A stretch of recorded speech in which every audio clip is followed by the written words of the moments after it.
Fear Not, Episode 80. Hi, I'm Billy Atwell, and I believe that consistently facing your fears is the only way to realize your truest self and to make those confident choices that will help you to obtain your deepest held hopes and dreams. I have faith that this podcast series will show you that you are not alone, that it will strengthen you and give you courage to face your fears, and that it will help you to permanently cross over into a life of living beyond your fears. Join me on this journey as we listen and learn from others as they share their experiences in facing and overcoming their own fears.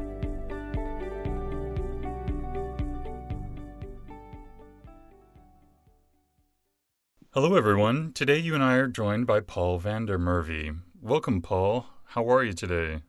Hi, Billy. I'm very well, and yourself? I'm doing quite well myself too, thank you. And thank you so much for coming on the show today.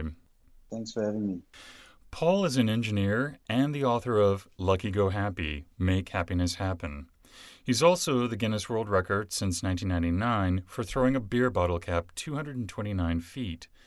He spends his days working as an engineering manager for an engineering contractor that executes large capital projects for the international mining and minerals industry. He and his wife, Corlia, have 2 children and live in Pretoria, South Africa. Paul, would you mind taking a few minutes just to fill in the gaps and maybe give us an additional glimpse of your personal life? Yes, not a problem, Billy. I was basically born and grew up in South Africa. Went to school here, studied towards my degree in engineering in Pretoria as well. I then spent 2 years working back my bursary for De Beers. They paid for my studies. And for my sins, I was sent to a diamond mine in the desolate Northern Cape province of South Africa to spend there 2 years.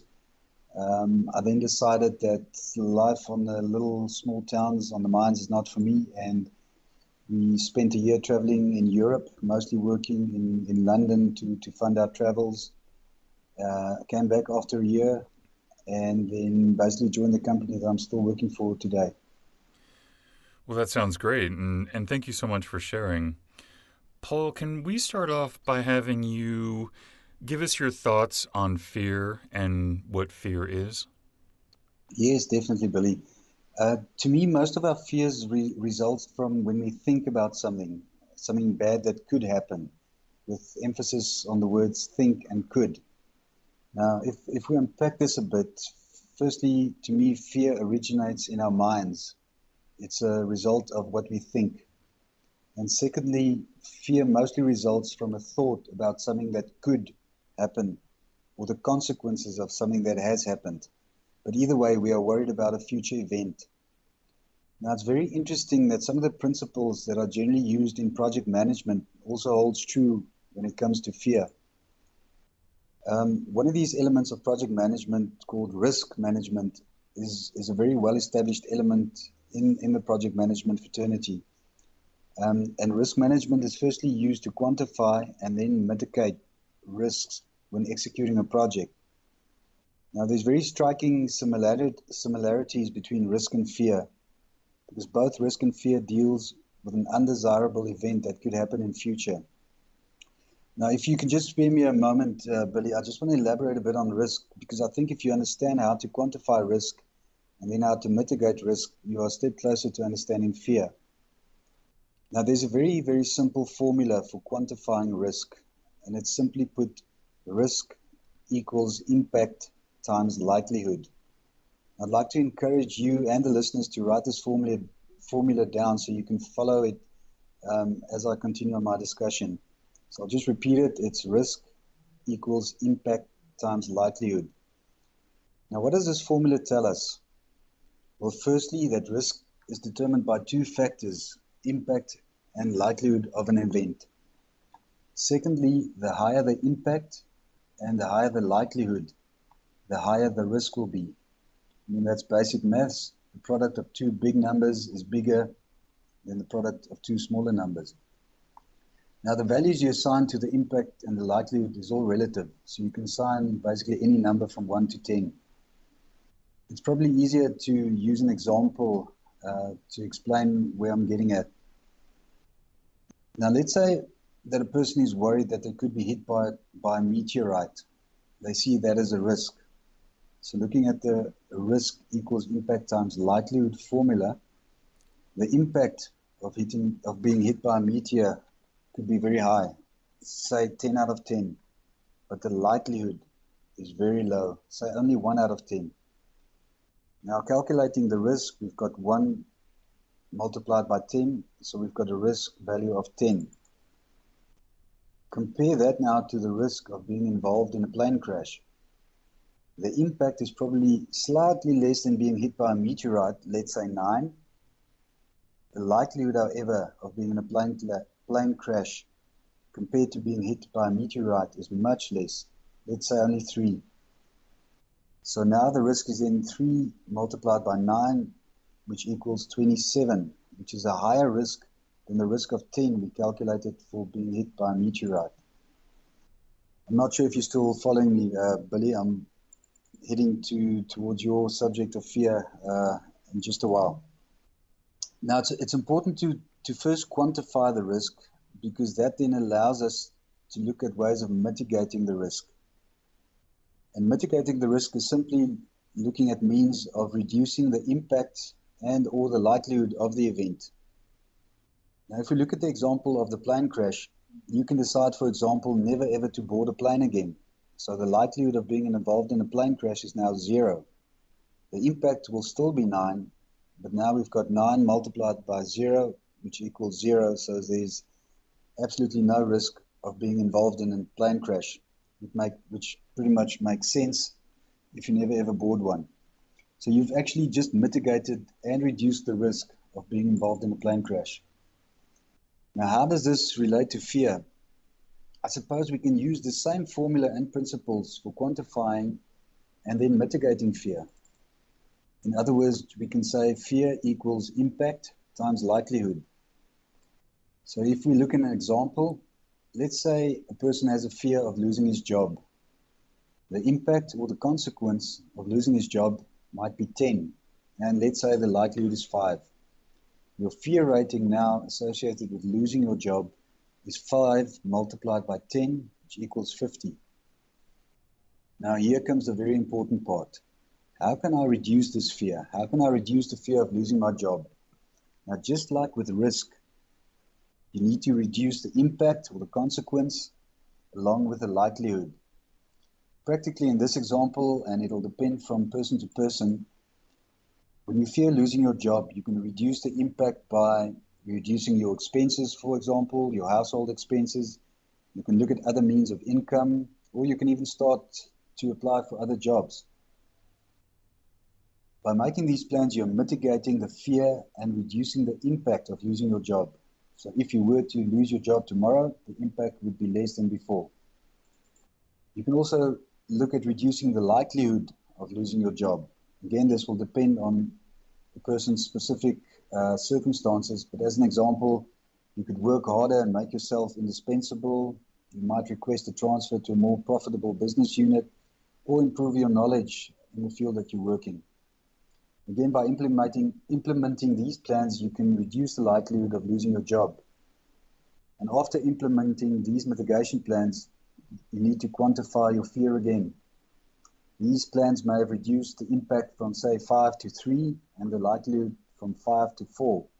So your fear rating is now 3 multiplied by 4, which equals 12, where it was 25 before putting the mitigation plans in place.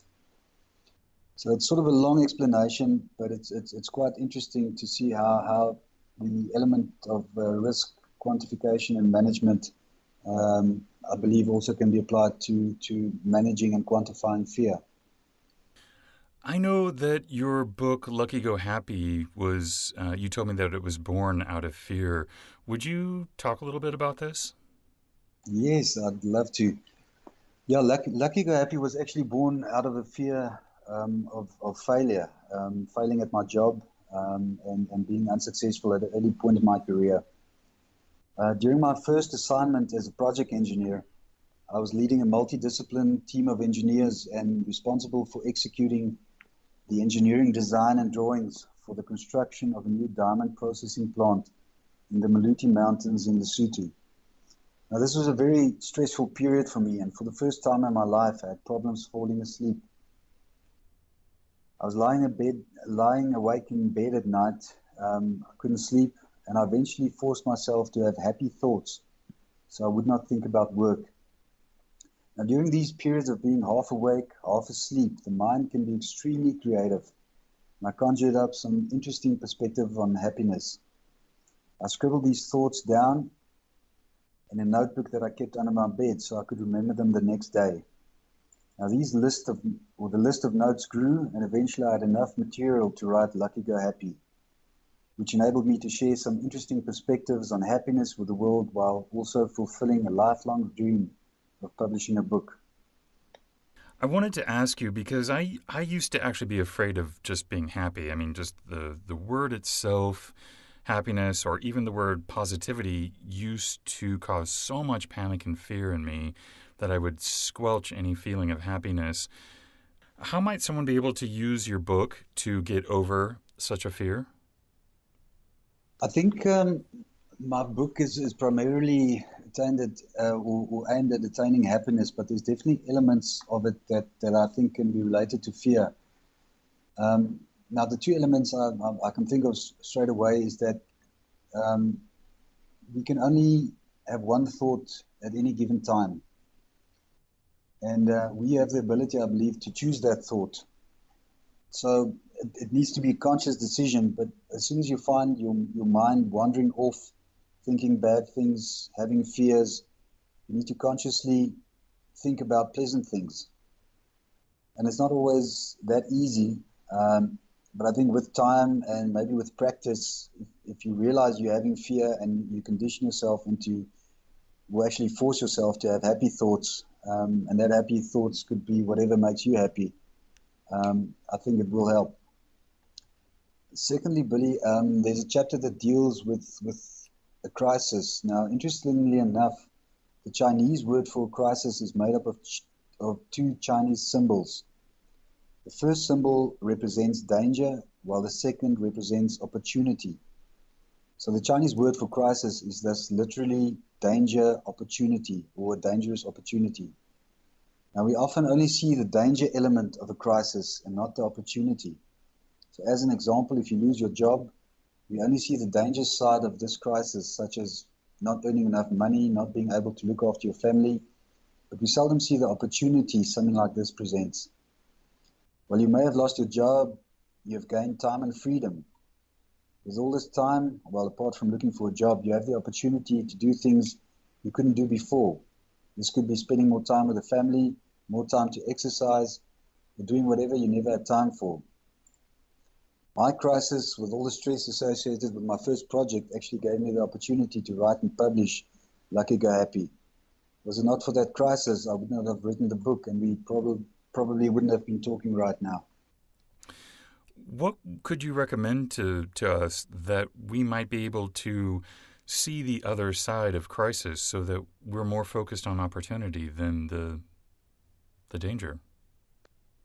I think it's natural. I think probably if you look at nature, and we are beings of nature, that when a crisis presents itself, your first thought is to get out of danger, to look at the danger element.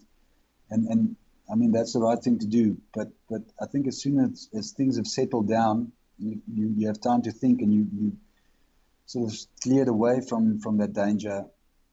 Just be mindful that there is an opportunity, and it might be difficult to see at first, but if you think, what have you lost, and in losing that, or in the danger that's presented to you, something new is presented, and it might take a bit of time to see what that is, but then you need to look at the opportunities that you can make, or whatever you can make out of what is presented, what you've gained. Paul, if someone would like to connect with you, what's the best way for them to do that? I suppose the best, if there's communication and not just a follow, I am on Twitter and on Facebook. I've got a Facebook page for Lucky Go Happy, but I believe in connecting on a more personal level. So my email address is paulgohappy@gmail.com. Paul, what parting advice would you like to give us today? Well, I think, Billy, if you think back to the formula we discussed earlier, the simple formula of fear equals impact times likelihood, I think you can look at measures to reduce the impact and or the likelihood, and in doing so, you will reduce your fear. Secondly, also, if you experience a crisis, you try to remember that it's made up of both danger and opportunity. And you need to deal with the danger first, but don't forget to look out for the opportunity it presents.